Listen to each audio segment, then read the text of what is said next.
Hey Warriors, I have a very special guest today. I have Raul Cervantes from the class of 1955, which is 70 years ago, right? Right.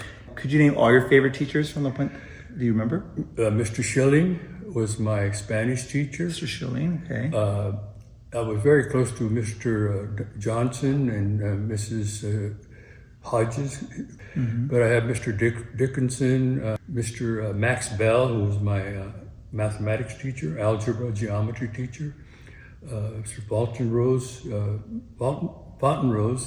He was my drafting teacher, and there was many others also that I really liked. They were all good teachers in those days, at least all the ones that I had. So during your time here at La Puente High School, what were you involved in?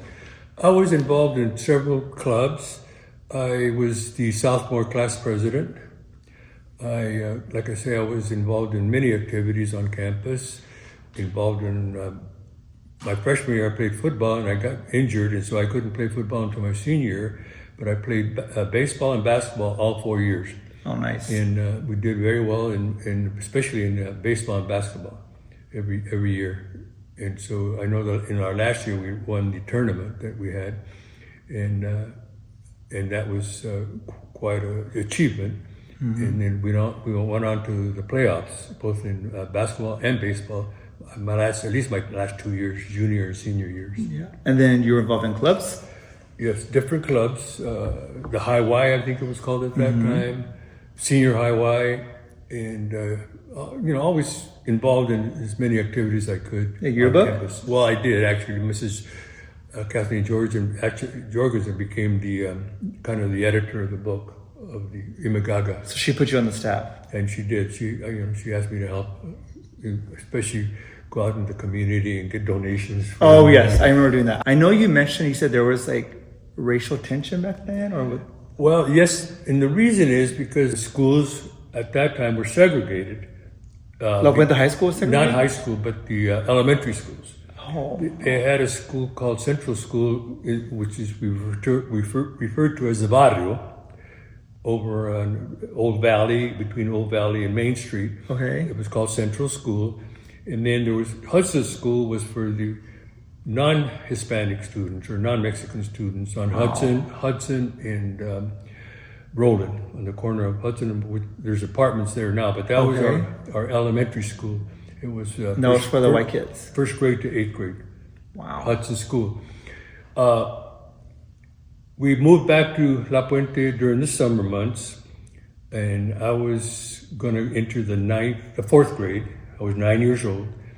So my mom sent me to register to Hudson School. I went to the front office to register, and they said, no, we're too crowded. You're going to have to go to Central School.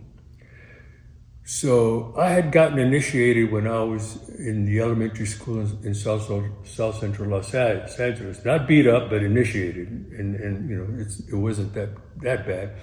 So during the summer, talking to all my friends and cousins in La Puente, because we were at that time living right in the barrio on Abbey Street, and they said, well, when you go to school, they're going to beat you up at Central.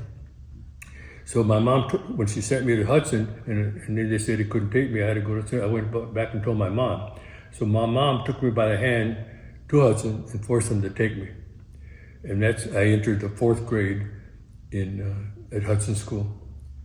And so there was only 5 of us that were Mexican Americans at that time.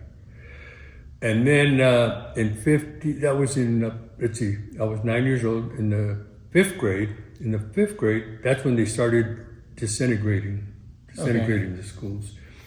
And my 5th grade class, they sent it to Central, and the Central 5th grade class came to Hudson School. And that was the first time they started integrating the classes. But that was only for elementary, not for high school? Well, there was only one high school. There was only one high school at that time. Oh, that's right. That's right. Yeah, it was only high school. So no matter what race, they had to go to that school. Yeah, but because of the hostilities that came about because of the segregation of schools, there started little fights here and there, and then it continued into the high school for the first couple of years. Myself, I was always kind of the mediator. Okay. Because I I just wanted, I had a lot of friends on both sides, you know, white friends, Mexican friends, so, and close friends. And so I especially through the sports and joining the clubs on campus, so I was always a mediator. Never got too involved in, I tried to always break up any kind of hostilities and fights. You know, that was good. And so it became better and better. By the senior year, we weren't having any more problems, you know. For example, we would, my friends and I would hang around one of the trees, and then across the street, some of the white students, and we'd throw barbs at each other, you know, stuff like that. That was kind of the hostility. It wasn't a lot of fighting. So the school wasn't segregated, but you feel like the groups hung out by race? Definitely. Wow. In those days, yes. So the Mexicans hung out with the Mexicans, the whites hung out with the whites. Exactly. So your claim to fame here at La Puente High School is you're the second ever Hall of Fame. Right. But you're the first Latino. Right. The student body actually voted who was going to be the Hall of Fame. So the student body. And the male and female, yeah. Oh, wow. Yeah. They voted. Oh, yeah, now it's not. Whereas before, I think it was more the teachers. Yeah. Picked the Hall of Fame. And so then after you graduate, what did you do after La Puente High School? I went to Mount Sac right away since I was the only one that went on to Mount Sac, and Delia also, because we both took college prep courses, and we were able to qualify to get in pretty easy. And then what did you end up doing for a living? Well, first of all, when I graduated, my dad was a brick mason, master mason. And then I used to work with him all the time during weekends and even when I was in high school. In fact, I had my full-time job working with him and my uncle, who were both bricklayers, for a company in El Monte called Azteca Masonry. And I worked the whole summer when I was 16 years old, making $2 an hour. Wow. That was my first full-time job where I actually got a paycheck, and paycheck started. And then when I went to Mount Sac, when I graduated in 1958. So my dad and I agreed, he had gotten his contractor's license, he became a union contractor, and he said, well, why don't we, just learn the trade? So I went to LA. At that time, in order to get into the apprenticeship program, you could come in as an improver, which means you had already worked, like I was working for my dad since high school. I could have got in as an upper level apprentice. But the other alternative was go through a 6-month pre-job first. And as soon as you complete, then you can enter the union. So I decided, we mutually agreed that I start from the very bottom. And so I went to LA Trade Tech for 6 months taking bricklaying classes. And at that time, LA Trade Tech had all the construction trades had their programs there at LA Trade Tech. Yeah. So every year they used to build a house right there on campus, and all the trades would get involved. Okay. In the time that I was there, that was the first time they built a fireplace. Oh, wow. And I built the fireplace. So as soon as in June, since we entered in September, graduated in June, and then right away, the apprenticeship director got me a job right away and got me in the union. And so that's what I did. Class of 1955, a big thing you guys did back then was with the class banner. Mm-hmm. And we have your class banner right here.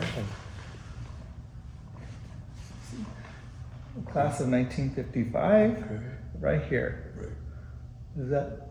I remember now. Right, seeing this now? Yeah. Like 70 years old, right here. 70 years old. Thank you so much, Raul. It was so cool having you here. I'm glad you get to come back to your high school 7 years later. Right. And I love meeting alumni. I'm so glad I got to talk to you and hear all the cool stories of how it was at La Puente High School in the 50s, which personally is my favorite kind of music. I love the 50s. Like Sam Cooke is my favorite. Yeah. How about Hunter Hancock, we used to listen to. Yeah. My favorite artist is not anyone current. It's actually Sam Cooke. Right. I always feel like I was old soul because I love the music of the 50s because it reminds me of my father, you know? Yeah. So I love Sam Cooke. No. But thank you so much. Me too. Same here. Thank you so much for coming back. Okay.